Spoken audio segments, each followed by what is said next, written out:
Kim Daly joins me again. And it's been a while, Kim, but you can learn what she's up to by heading over to thedalycoach.com. And Daly is spelled Daly. I'm going to have that as a clickable link in the show notes.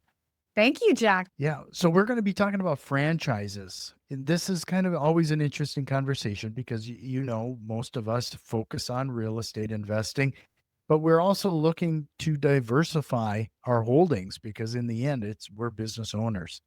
So can you share some of the most significant changes or developments since the last time we chatted? Yeah. So, what I love about this conversation, Jack, is since about 2020, I've been working probably 70% of my pipeline are multifamily real estate investors looking for diversification. And especially as the interest rates got higher and house flipping got harder and buying properties got harder, people were looking for what can I do instead with my money? And franchising fits into that conversation. So, as you're building this alternative investing portfolio, I really believe the business should be the heart of that portfolio because the business cash flowing return is always going to be higher, right? And you're still creating tax advantages and building equity that's yours to sell at the end of the day. And the reason franchising wins over entrepreneurship in terms of adding that business into the heart of that portfolio is because the business can allow for greater leverage to scale faster. And just like in your real estate portfolio, wealth will always be created through scale, even in a business. And franchising was built for scale. But even more important to that, for a lot of busy multifamily syndicators or investors, maybe you have a full time job, even you don't have full-time effort to put into the launch of a business. So the franchise mitigates not just the startup risk, but can also mitigate some of the time commitment in launching a new business because there are franchise opportunities that would allow you to be what we call a semi-active investor. Don't hear me say passive, but semi-active, which is a greatly reduced amount of time that's required by the owner because of systems and a general manager and other things that allow that to work successfully. I like that you use semi-active because in the real estate world, most people get this starry-eyed regarding this whole passive thing, and it's far from being passive. There is some activity that has to be done. You can't avoid it. Exactly. A business is a living, breathing, dynamic environment and it needs a leader. So it doesn't need the leader to be in it.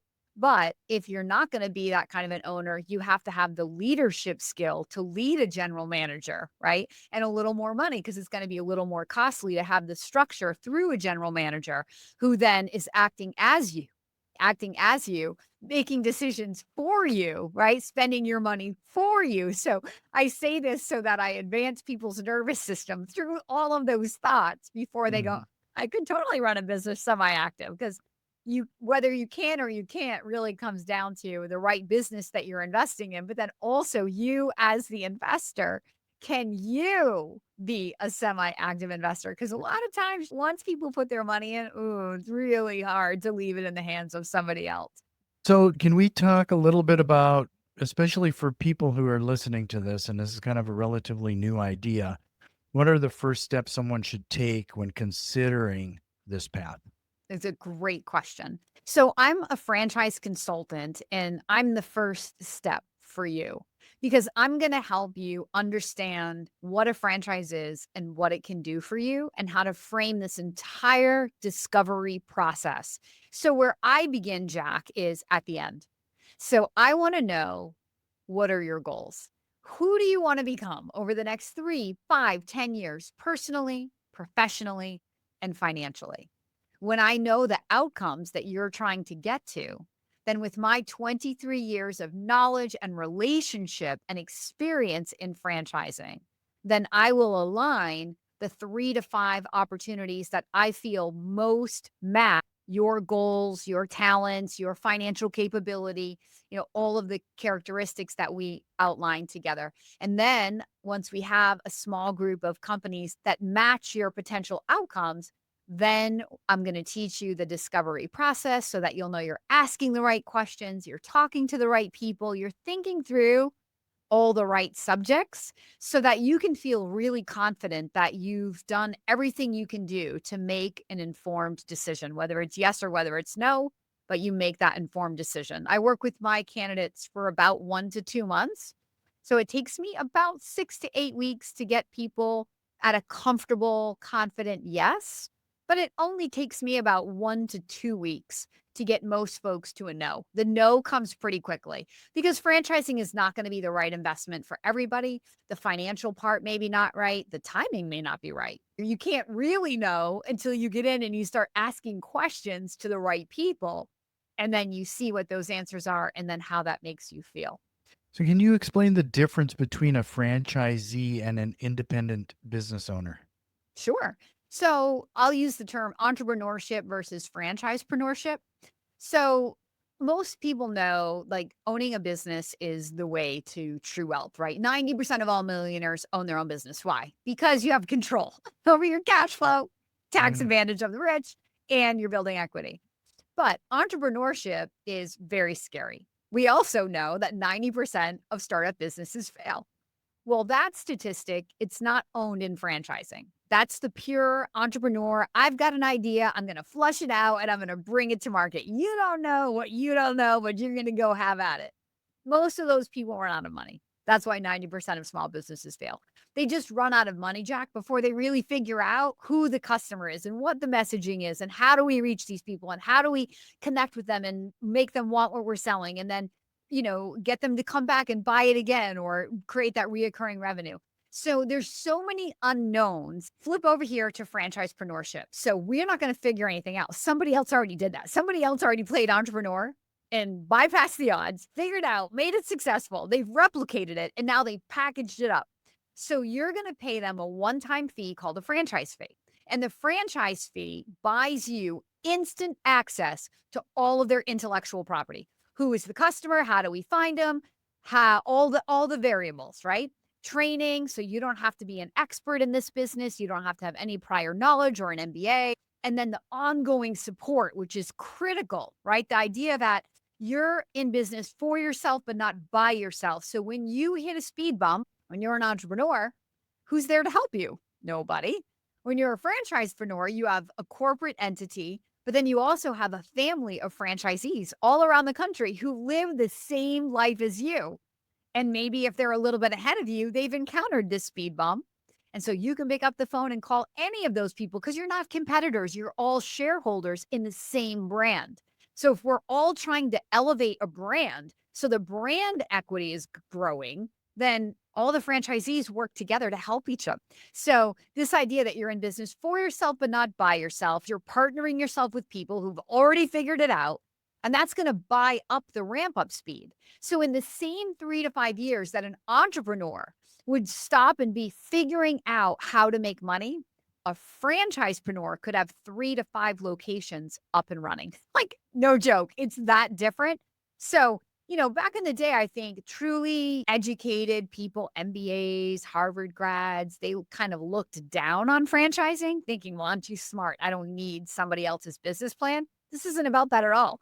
This is about if you want to build wealth, right? Well, somebody else has already figured out how to make money in a certain way. That's what makes you money. So go pay for that certain way, get their mentorship and coaching, and go hit the ground and scale. Because either way, you need scale to build wealth.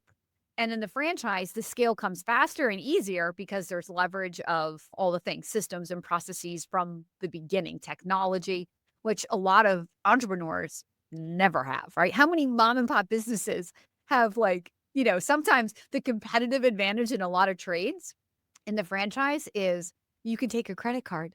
Like it's not Mhm. rocket science stuff, right? Like in a simple, highly fragmented industry like power washing, the difference could be that you can take your credit card, that your crew shows up in polos in a marked vehicle. They have, professional equipment that reclaims the water versus, this guy, Joe Power Washer, went to Home Depot and bought his power washing system. Power washing franchisee may be actually able to go after 30, 40, $80,000 jobs as commercial jobs that the small mom and pop guy could never go after because he doesn't have the equipment or the technology or the knowledge of even how to go in and win over that business. So there's so much sophistication, even in the simplest business in a franchise. It blows away entrepreneurship. But last thing I'll say, I'm not taking anything away from entrepreneurs. We need entrepreneurs or we'll never have any new franchises. So if you have a great idea and you have guts, go do it. But if you're like an average person who's like, look, I don't want to save the world. I just want to make some money. I want to enjoy my life. I want to, build and scale wealth and leave a legacy for my family. I think franchising is a really respectable way to go. I think a lot of people, when they hear franchise, the first thing that comes to mind is McDonald's, Subway, those type of things.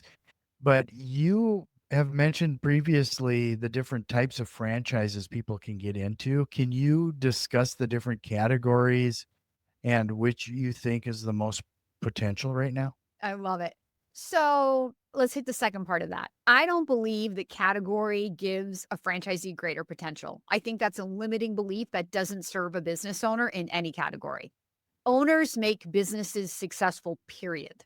Right. I've been a franchisee for 23 years. I've been through, if we call what we're in now, a little bit of a slump, maybe not a recession, but I've been through the recession of 2008, 9, 10, right? Through the pandemic. And I've never made a recession or a pandemic a reason that my business couldn't grow. I just don't carry those limiting beliefs. I believe every single day that people want the American dream and they want what I have. And that belief serves me and has always made me a top performer, regardless of the economy. So I've created my own economy through my own beliefs. And I train all of my candidates to think like this because believing that the economy could take you down is a limiting belief. And whatever you believe, you will make true. So I would say to that part, you make the business successful. Sure, certain economies can make your business easier, make your business harder. But you know what? You figure out more and you grow more when you got to figure it out. And then you're that much stronger because when the economy changes, and it always will, now you've got even more skill, right? And once you go through it one time, it happens again. You're like, I don't care. I know how to, I've lived through that once. I can do it again, right? So it's no big deal. Too many people dismiss franchising because they think it's Chick-fil-A and Jersey Mike's and they're like, I'm not interested in being around food. I don't blame you. So I am the number one consultant in the United States of America. True statement for over 13 years. I help more people say yes to the dream to own a franchise than anyone else here in the US. It's a lot of people. There's just easier, faster, better ways to make money. So if you were one who said to me, well, Kim, I want an industry that is recession resistant. Okay. And you can't buy into the belief that you can make your own recession resistance. I'll go with you for a minute. I'll say, okay, let's think about pet services. Ooh, right? Regardless of what's happening, if you have a dog, you got to feed the dog, you got to groom the dog, right? You may space out the grooms, but you're still going to take the dog to the groomer, right? The nails Mm. still have to be cut, the hair still has to be cut. You could look at senior care. People are going to be old and sick and need care in all the different ways, no matter what's happening in the world. There's also home services, which this audience should love. In good times and bad, people spend money in their homes. Their motivation for what they're doing and the money they're spending may change, but in the end, so what I'm saying is if the economy is good and you want to sell your home, you may prepare your home to sell it, which means upgrading carpet or, landscaping, curb appeal things. But if the economy's bad and you can't sell your home, you may do a renovation. You may organize closets and cabinets so that you have more space until you can move into a bigger home. So homeowners are always spending money on maintenance and then on upgrades. I've been playing with all the different blind franchises, like, window treatment franchises for 20 years. There's so many and they all do good. Why? Because window treatments, is it a want or is it a need? I don't know. It depends who's putting them in, right? Like sometimes you just want to upgrade to those motorized ones. So when you're on vacation, you can play with your blinds from the beach in the Bahamas. And then other times you're like, oh my gosh, like the sun is beating in my window and my air conditioning keeps going on. I need some blind right there so I can save on my air conditioning bill. What happens, Jack, is when people think about an industry, this is what we all do. We overlay our own filter. And then we either talk ourselves into it or we talk ourselves out. But when you come to Kim Daly, I'm going to stretch you in all the ways, not to like make you wrong. There's no right or wrong here. But I want to see what happens when I stretch you if you'll go with me. Because if you will allow me to stretch the conversation in all these different ways, it allows me to bring ideas to you that maybe you might not have thought of. but that could absolutely be a rock solid business for you. There's so much money in the niches, like the riches is in the niches, and they're businesses that people just don't think about. You're definitely not gonna gravitate to on Entrepreneur Top 500, but there's some of the bread and butter companies in my portfolio that I love to show to my investors. Well, we're going to jump into some of the factors that investors should consider when choosing a franchise here in a moment. But before we do, if you found some value in what we're talking about so far, this show only grows if you share it with another investor. So please consider doing that. If you're watching us on YouTube, give us a quick like and subscribe. And to remind everybody, head over to the dailycoach.com to learn more and how you can maybe get involved and have a conversation with Kim and team to find the proper franchise for you. So I kind of did a spoiler there, Kim. So, what are some of those factors investors should consider when choosing a franchise? Great question, Jack. I think the first thing is the level of investment that's comfortable for you. The number one reason that people fail in business in general is they run out of money.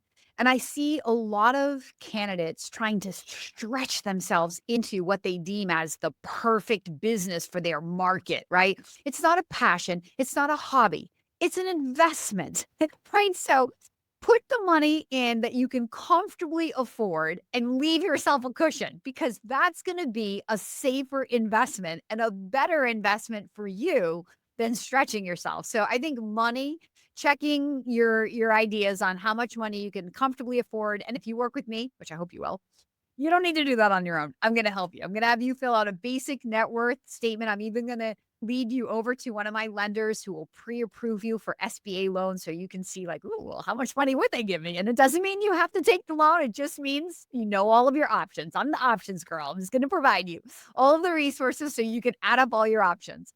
But what I find, Jack, is sometimes when I'm showing a company that maybe a bigger investment, often a bigger investment of money translates to a lower investment of owner time commitment from day one. And smaller investments of money typically translate to higher investments of time. Why? Well, more money means more stuff.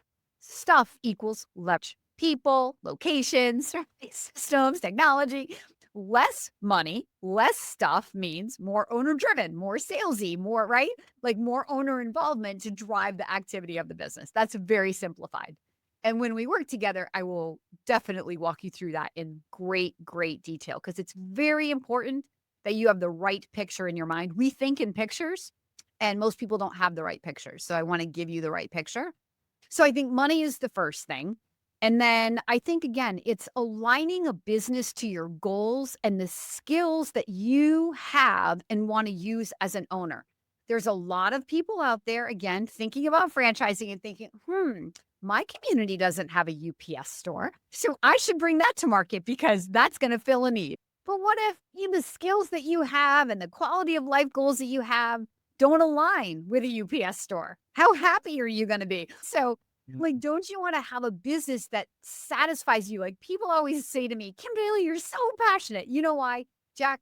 Because I run two businesses that I freaking love. Like, I never tire of helping people. Franchising has completely changed my life, and I love to help other people because I want it to change your life. It can change anybody's life. So I am in my sweet spot. I'm in my zone every day. So there's no grind. Even though I work a lot, there's no grind. There's no grind on my body. I love what I do. And that's what I want for you. So what I'm saying is when you align yourself to a business, own a business as an investment and something that's going to help you become more of a person, personally and professionally. Because the last thing I'll say is it's your personal and professional growth that leads to financial outcome.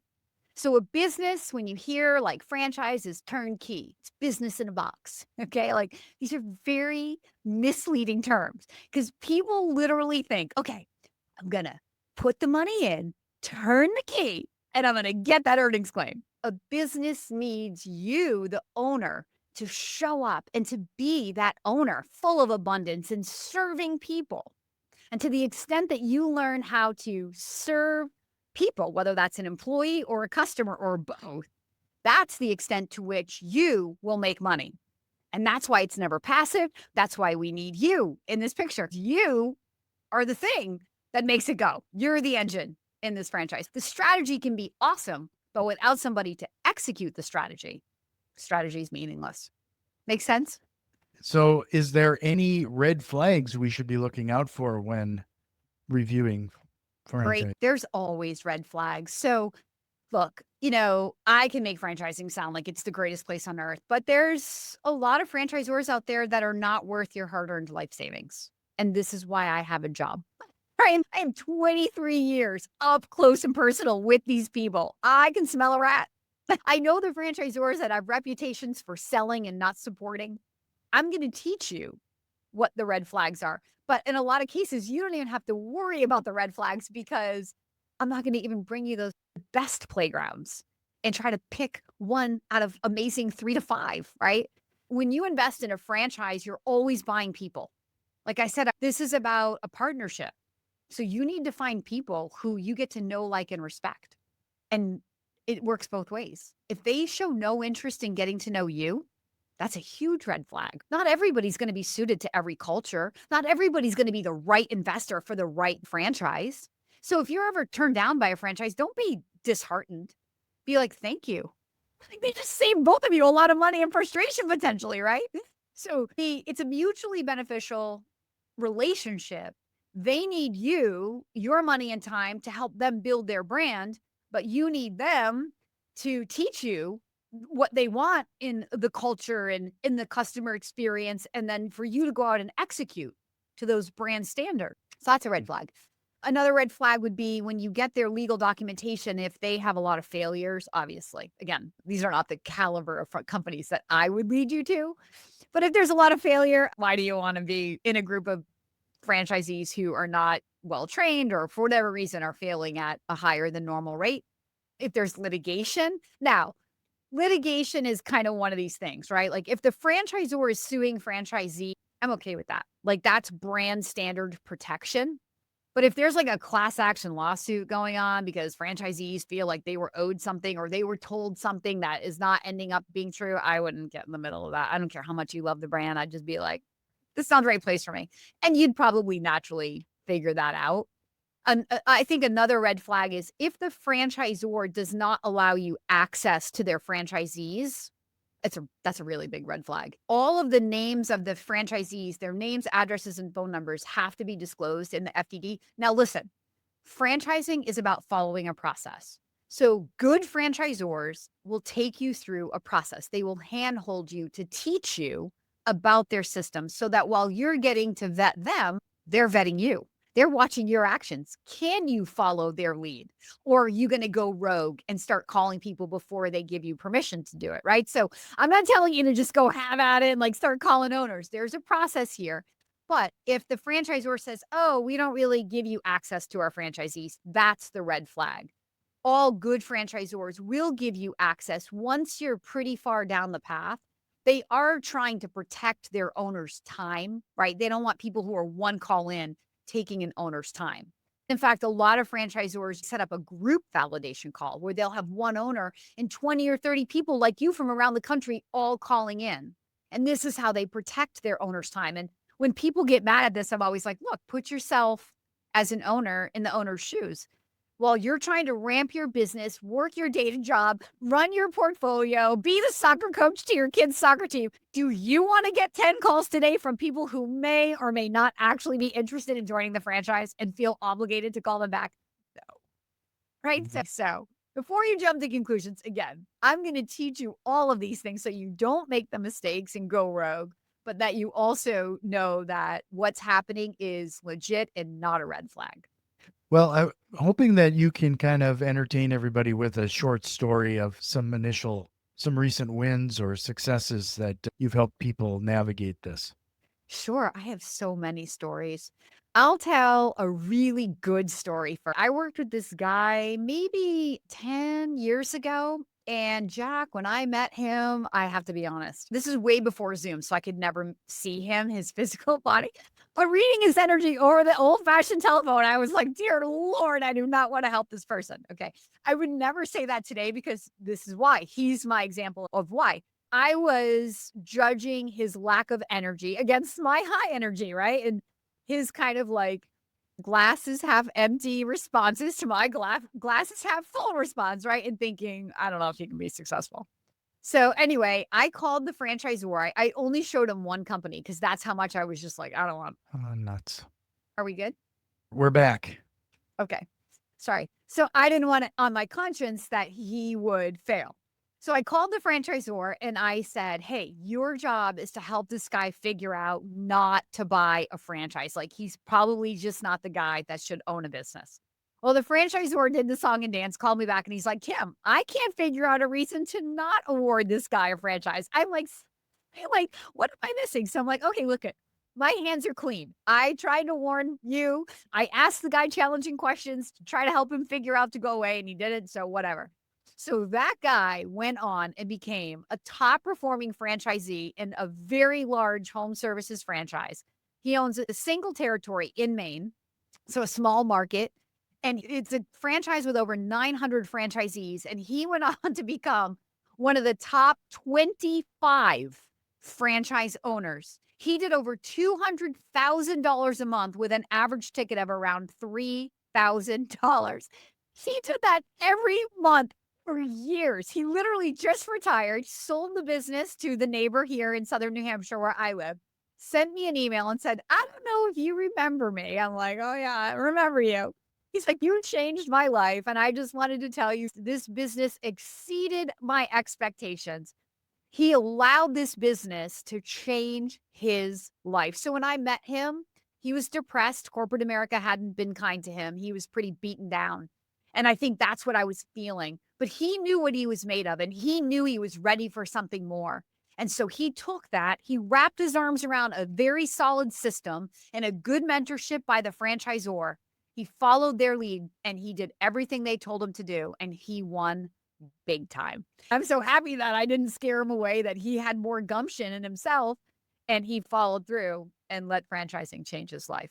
It's interesting you bring up, let the corporate world kind of beat you up, and you notice that with this individual.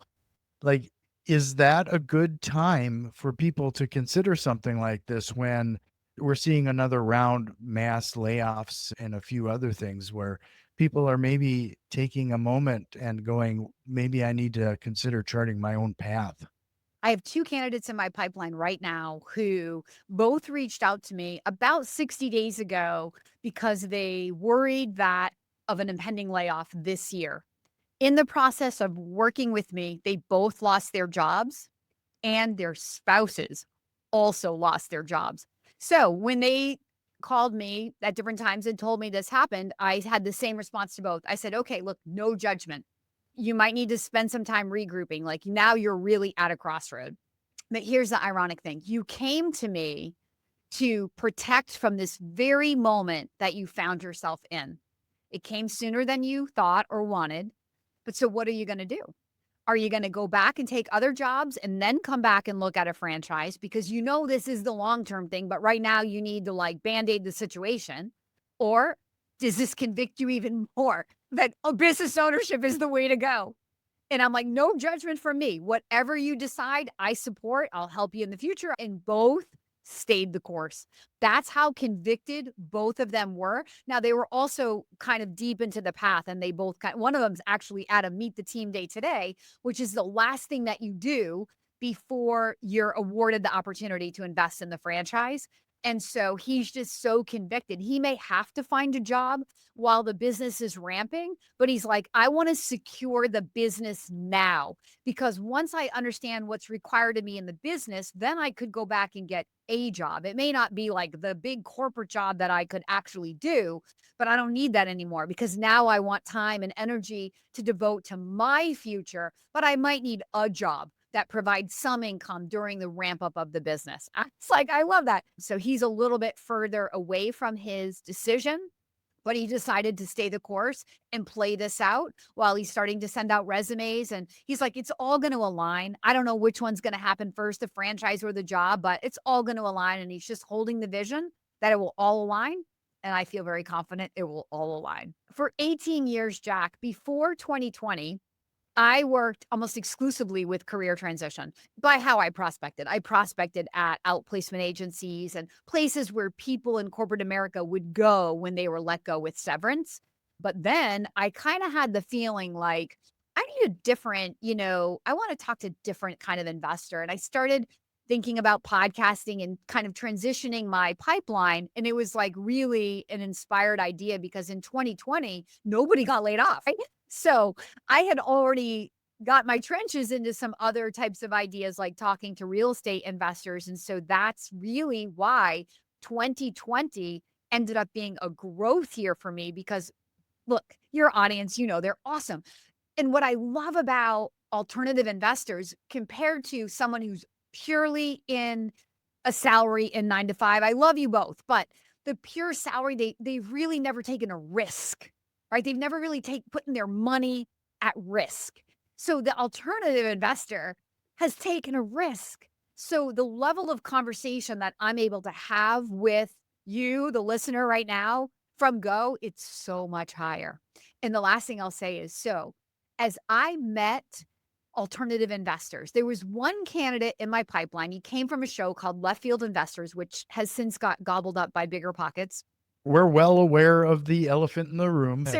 So this guy, Ryan, he literally changed my life. So he came to me to invest in a franchise. But when I saw his net worth, he was 36 years old and he was worth like $8 million. And I was like, Ryan, can I ask you a question? Like, did you inherit money? Like, how did you build this? This was like 2017, 2018. And he was like, no, I'm an alternative investor. And I'm like, what is that? Well, that candidate changed my life. Like, I stopped putting money in my self-employed pension plan like that year. And I started moving my money into real estate syndication, just like all of you listeners.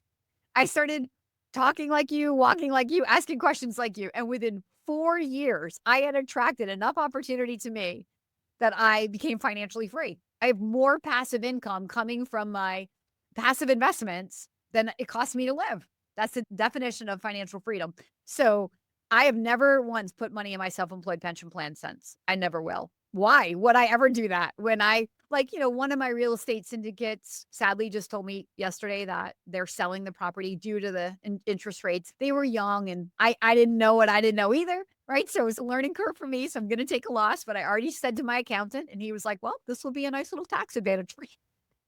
So covered the bad, but I've won enough that it's okay. And you have to be willing to lose if you're going to play the game. It's also part of the reason I'm so passionate about what I do because I walk the talk. I can talk to you about the alternative investments, what I've learned. And again, I think the business is the heart of it. And I've been a business owner for 27 years, 5 years as an entrepreneur, and 23 years here as a franchise consultant. And then last year, I became an entrepreneur again. I launched a coaching academy. It's a mindset and manifestation coaching academy to help elevate the mindset of all of these business owners that I've spent 20 years creating. Oh, that's awesome. If you want to learn more about that, I'm going to direct everybody to the dailycoach.com. I just have another couple of quick questions before we go into the rapid fire and close out this episode. You've mentioned a couple times here now that the franchisor, there's a piece there that they have to select you as a franchisee as well. Like you have to qualify or you have to show that you're willing to do I don't think a lot of people realize that there's a qualification piece there. I'm sure people just think that they can just acquire and move on. Yes, it's true, Jack. It's a mutual evaluation. Really good franchisors aren't just selling you a franchise because you can fog up a mirror. They're looking for that cultural fit. They're looking for people that buy into the dream. And here's why I'm going to pick on Chick-fil-A because everybody in America knows Chick-fil-A. And we don't even have to be in a Chick-fil-A. And we know what Chick-fil-A stands for, right? Sundays off, the way you're greeted every time. Why do we know that? Because no matter what Chick-fil-A you go to, the execution by their franchisees is exactly on par. That's a brand. A brand in a consumer's mind is a consistent consumer experience. I know what to expect. And that's why we love brands. So, how does a franchisor build that when each location is independently owned and operated? Because they have a vision and they award franchises to people that buy in to their vision. And then they train you and they keep building on that culture. They instill culture, culture, culture. And then you buy into that and you instill it into your team culture, culture, culture. And that's how great American franchise brands are built. So it's critically important. So if you want to have that brand equity, right? What I mean by that is then when you say the name, we all know what it is. That's money in your pocket when you go to sell your business. Those brand equity franchises sell for higher multiples than mom and pop massage places compared to Massage Envy, right? Or a mom and pop chicken place compared to Chick-fil-A. You can't sell Chick-fil-A, but you understand my point. Why?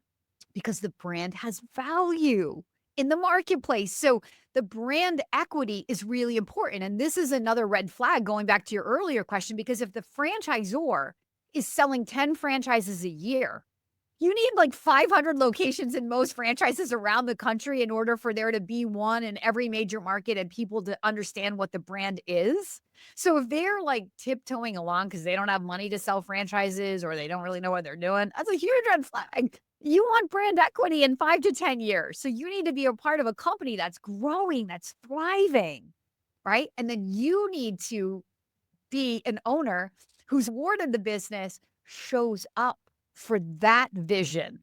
So I always say to my investors, long term, you have more control over the culture in the franchise than the franchisor does. It's the franchisor's vision in the beginning, but the franchisees have the greater control over what actually happens because there's more of you. So it absolutely has to be mutual evaluation in a really solid franchise process. Are you seeing any trends right now in your world that we should be made aware of? I think the trend since 2020 has moved away a lot from brick and mortar. I still do a fair amount of brick and mortar, but I've kind of always been a home services girl for 20 years because people always spend money in their home and there's so many options, right? Inside the home, outside the home, male dominated options, female dominated options, soft products, reoccurring services. It's endless. People may be like, yeah, but it's a commodity. How am I going to fit into the mosquito spraying world? I'm like, really? There's so many customers out there who need their yard sprayed. Like, if you can't get in your mind that you can get your 600 customers or whatever you need to make the kind of money that you want, then you're right. It's not the right business for you.